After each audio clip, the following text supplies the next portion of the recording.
see as the minions have already spawned and all the players are heading over to their lanes. The starting side, they're going to be starting on similar sides of the map. Purple start for Tlph on the opposite side, Boyette on his orange buff. The mid lane is where we're going to see a lot of these movements actually come from, right? Because I think that's the thing about Matilda. You're not there to be like, oh, I make the super gank happen, but I am there to pull you out of bad situations or save you from hostage scenarios. When the advantage of going the Obsidia over the Rangers, also that extra bit of crowd control, and considering that Team Falcons are very ultimate reliant, I feel like they're gonna struggle as well, trying to keep like Oheb or Tlph in the fight, and instead of just getting in and out. So we'll see how they deal with that problem later on. Yeah, I don't mind being proven wrong, but I really just want to see it first. Now looking at the emblem setup here, hold on, before that, looks like Gold might be in trouble. Just like that. He just walked up and took it. But he had flicker. Yeah. No. As a roamer, it's faster for you to come back into the game if you just die at that point. That's true. That's true. Anything below 90 seconds, it's not worth it to use your battle spell. Just die. If you're a mid, fine. But if you're a roamer, it's like, getting gold anyways. I only die for like, what, 2 seconds? It's not enough time for the roamer passive to take anyways. Also true. But even so, that first blood, huge for Sanji to kind of get himself ahead in terms of like item progression compared to Coffin. And I think that's going to be a really big deal if he gets that Lightning Truncheon first. Well, he might go for a Genius one. Who knows? A gank attempt here in the mid lane. Yeah, I want to try and get Sanji under control. TL Sanji. Because again, the Farsa can roam so efficiently. And right now, at level 4, which team really has the advantage? Because in a continuous fight, I feel like TL might actually do okay. Oh, Sanford already using the flicker, and I feel like with Akai, you're more favored around the turtle. Because hold on, Sanji doing a lot of damage on Sanford. Yeah, they should just go for this kill off the Sanford so far. The Revitalize from JP saves his life. He's buying a little bit of time, doesn't get his passive off. And now JP has to back away. Tlph trying to look for a trade, yet survives. Magic Worship, okay, the shield comes just in time. And now, as they make sure, no lethal ignition to worry about. And the taunt, no, it's too late. Boyette takes it, finds the first turtle and kills Daddy JP alongside it. I was about to say, Falcons made a mistake. They should 100% just go for the turtle, but they still got it. So, hey, not punished. Not punished. And Sanji's walking away with 2-0 in his lane. Oh, wait, hold on. Whoa. Matilda Airlines already coming through. Carl survives, and Oheb making sure that Troll takes the punishment, forces the flicker. Here, Sanji in trouble now as we see that Coffin is able to find it on his own. Yo, That was Falcons. That was hot. We thought there might prove to be a problem in the macro department, in the cheese department, but in pure execution, a Red Tree win, almost a 1v1 outplay. Dude, Falcons are online. They are online, and they're going to keep on going. JP spots out the information. Purple buff once again being taken by Boyette. On the opposite side, though, Tlph doesn't seem like he's been able to find, or just a little bit short on that last hit. They're going on JP right now. He should be okay, right? Akai actually does do quite a lot of damage as a utility jungler, but yeah, looking at the items that's been built, having the Molten Essence on the Akai kind of does help out just a little bit when it comes to the early game here, because again, their draft really does not have a lot of damage. But if Cuffin continues to play the way that he's been playing, it looks like there won't be that big of a problem because he does have that Feather S-Strike. I think their mid-trio is walking around really well for the side of Team Falcons. I'm just trying to figure out whether or not Team Falcons is eventually going... Where's the conversion, right? Who are they going to eventually give the golden EXP to? Are they looking towards that Granger side, or might as well double down on Sanji since he already has 2, right? I think in theory it should still be the Granger, and so far they haven't been doing that. Even the gold buff earlier was taken by Boyette. So the gold buff advantage that the Granger usually enjoys, Sano isn't really benefiting from, but he does have the Sky Piercer, and a fight might come through here. They're looking for an opportunity, but Sanford is making sure that he does not get caught. Unsure who got that one, but it looks like Team Liquid, they are thinking of contesting for this one, but you got to be careful. Cuffin does have the boss on his side. Oh man, the heavy spin is also a big worry. Sanji still fighting against Sanford, and Tlph actually joins in and shows himself with Matilda on top of him. So around. Oh wait, they actually jump double down on towards Sanford's side. They know it's like fighting him through the mud. Tlph wins out on the turtle take as Sanford has done his job. Flickers away. Oh no! Gets pulled halfway across the world, and now the heavy spin comes on through to try and keep them underneath the turret. Sanford cancels it out, but it's too late. He's got backup from Sanji. Feathered airstrike stolen by Cuffin to turn things around, and now Troll and Boyette on the run as Cuffin must clean this fight up from JP and Sanji. Troll still playing in a hell of a game, making sure forcing out the AOG. Didn't know that the interaction worked like that, but either way, they still survive. Team Liquid won a lot for that one because, put this into perspective, Tlph got the turtle, went all the way down bot, killed Sado, kill goes over to Oheb, and then takes the jungle, both the green one as well as the buff. Team Liquid just like, I mean, like, if you want to fight, sure. Carl's just farming up.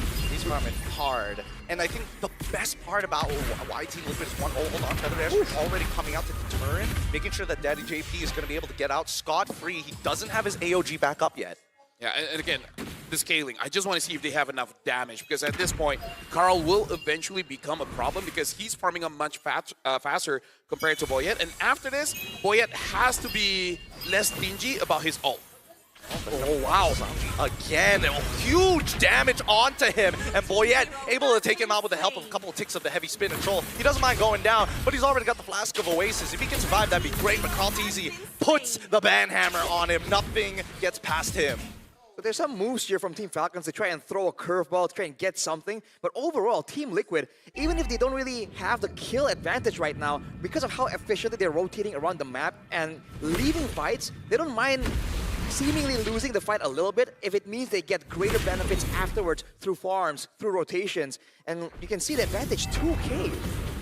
Yeah, right now for Team Falcons, they can do something here if they can get a cash. The question is who they're going to cash, because Troll so far has been very proactive, and Carl just keep taking all this farm. Team Liquid, they're pretty okay with the movements going up against Team Falcons here. Yep, I think they figured out that Team Liquid has figured out what Falcons, how they want to rotate, and they're doing it consistently, which is great, because now that Team Liquid has adjusted and Feather Airstrike already out to put Sano out of the fight, he's not going to be coming back in here. Troll loses 50% of his HP to the Flask of Oasis, does trigger, and now Sanford is holding on to 3 members as Oheb is blasted down Sano, and now JP getting involved, heavy spin comes on through, doesn't get the cancel in time! Somebody needs to help him, but JP and Sanford hold strong. AOG comes through from Daddy JP, but it's not enough, as even a fracture doesn't secure the kill.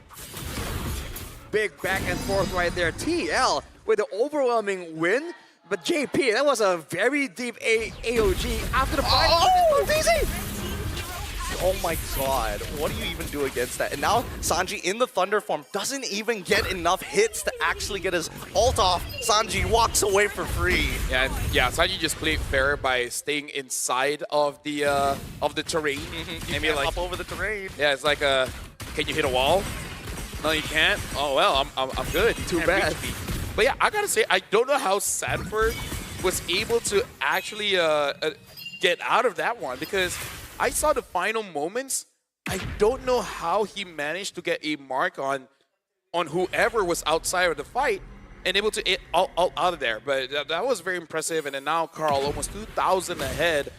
And Akai usually doesn't care, but also just shows that Carl's just dominating at this. Whoa. Sanji now in trouble. Oh, Boyette, he misses the body slam. Oh, no. They start backing away. Troll in trouble. They only sacrifice him to minimize the damage. Even Sanji wasn't able to find that big engagement. At least for Team Liquid, Sanji, Farsa managing to flicker out just in time before things got dangerous. That was infuriating. You got the catch, and then Sanji just avoided it in a way that you did not expect, and then flies away. It's an ankle break, just plain and simple. They thought he was going to go a different way, and he just, in the split second, decides, you know what? They wouldn't see this one coming, and gets out of the way. Now with the Blood Wings, it's going to be a lot more difficult for Team Falcons to catch him as well. And look at the structural advantage, man. TL have so many ways to rotate. Whoa! AOG finally coming in between the mid 2 and 3. They go even further as Troll's trying to sustain, making sure that Boyette lives. unfortunately, with Sano in the back, he is just cutting the front line forward and forward and forward as JP walks back in with the help of Stanford, and they manage to take out Matilda. Oheb comes through with a blazing duet too, and that's just going to be enough to set them back to square one. Again, where's the damage? That's all I'm asking. If they do not have the damage profile to deal with Sanford. The only time Sanford dies is when he's 1v5. Well, they've been trying to skirt around that by jumping on Sanji, jumping on Oheb, and making sure that they have all the time in the world to deal with Sanford. But the thing is, now Sanji is just surviving again and again. Team Falcons has shown their hands so early on. The Matilda-Akai combo, the TL is seeing it coming from a mile away, but look at this! Oh my god, they found another one, a heavy spin right on top of Oheb. He is just taking it all, the blazing duet through it all! Let's the Filipino sniper live through death itself! Unstoppable as an engagement comes in from Sanji's side. He's looking to alter things in the present. Double kill coming in from Sano.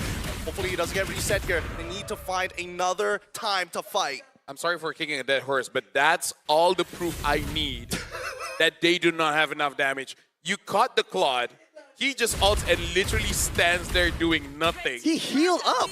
Yeah, that's how strong the revamped fighter emblem is. Instead of giving spell them, it gives the hybrid lifesteal, and Claude just loves that. He loves the buff towards Demon Hunter Sword as well. A lot of heal. Way too much healing. So ridiculous. It's so ridiculous. And now they're going for even more. Oheb is playing on a tightrope. Same goes for Tlph. Both of them. Oh my goodness. He knew it was going to come, and he baits it out of Boyette. Oheb, he's going to try one more time. He's trying to get a reaction out of them. Every single time he BMIs out of there. This tightrope act, it's got to play a huge mental strain on Team Falcons. You see that, and now if you're Team Falcons, every single time you see an opportunity, it's in the back of your mind. What if this is a bait? What if they're just waiting for me to waste my resources? And that's the last thing you want to have happen against a team like TL, dude. They will outmaneuver you mentally, and they're still going for a bit of a siege here. Yeah, right now, Team Liquid, they're going to hold on. They're jumping on Sano. I mean, they tried, but Sano manages to flicker out and cut enough distance. Boyette is looking at the mid tier 1, and Sanford, he's finally down. Team Liquid took a risk, and it did not work out in their favor. Team Falcons bought themselves an extra 4 minutes. The way that Sanford is playing is basically like, I know I'm not going to get MVP, so I'm just going to buy time and you guys get something. I wonder if that was intentional, because he drew everyone. They saw the AOG along with the with Sanford walking into the base, and on the bottom side, that's just Tlph getting that far side base tower for free. That could have been intentional. It's a micro adjustment from Boyette specifically, right? Because if Boyette joined that top side, they would have lost their mid inhibitor almost straight away. So again, it's all about that push and pull, and I think that Liquid is just more aware. But Team Falcons, they're slowly getting it. They're like, okay, these are the signals that they're looking for as well. Yeah, Sanji knows Boyette is there. Yep, there you go. There you go. At this point, it's not even surprising. It's not. It's telegraphed not. So hard. At this point, Sanji is emailing it to them. Man, dude. Even like force the flicker from Team Falcons themselves. Look at Tlph positioned to go for an assassination. They actually make it work. I mean, Sanford is start baiting, and now the AOG into the back to catch Sano initially. Tlph at least able to find one, but Sanji on the opposite end, outmaneuvered by Tlph. Oheb now just slowly gunning away at Boyette. He can go forward and blazing duet as well. Flickers forward, locks himself in the corner, gets back out because Sano didn't react in time. Even if it did not enough damage. I really do not like this Granger against this kind of lineup coming in from Team Liquid. Now 10k ahead, and Sanji's just showing Cuffin. You know, like, oh, you curled me, that was cute, now I'm gonna do it to you. Stolen. Once again, stolen feather airstrike, just buying them some time. Precious seconds as another wave is about to crash. They want to deal with the top side, and they don't mind the wave pushing in from bottom. Well, right now, the feather airstrike trying to zone them away. Carl's gonna be careful. And Sanji, I guess the late game is probably the weakest point for Sora, because you don't have enough damage to execute like 1v1, and you don't have enough sustain to actually get everyone. Oh, hold on, Boyette misses it. I mean, he tries with a heavy spin to kind of buy some time, disrupt the upcoming waves. They know that the Lord is coming, and they know for a fact that the top tier 3 is going to fall. JP with the AOG already down. They're still waiting. Boyette, he does not have his ult just yet. Cuffin with the stolen feathered airstrike will try and buy some time. Sanji himself responds with his own artillery. The waves are being managed very well as Team Falcons have no inhibitors, and now Sanford gets into the middle of the fight. Engagement coming in from the side of Sanji, only finds 2. It's not enough as JP takes him out, and now the rest of the Falcons are forced underneath as we see Team Liquid close out